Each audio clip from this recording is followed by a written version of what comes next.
কাবা ঘরের গেলাফ ধরে কানলেও আপনি আমাকে যে মিথ্যা অপবাদটা দিয়েছেন এটা মাফ হবে না যতক্ষণ না আমি মাফ করছি।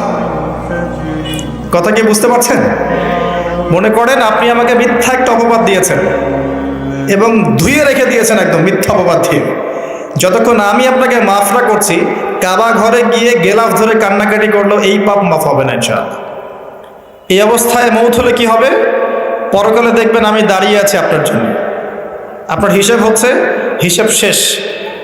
আপনি সালাত, সওম, হজ জাকাতে নেকি নিয়ে উঠেছেন, কিন্তু দেখছেন আমি দাঁড়িয়ে আছি, আমার মতো আরও 10 জন দাঁড়িয়ে আছে। ওই 10 জনকে আপনি গালি দিয়েছিলেন, অপবাদ দিয়েছিলেন, তাদের গীবত করেছিলেন, তাদের সম্পদ বা সম্মানের হানি করেছিলেন।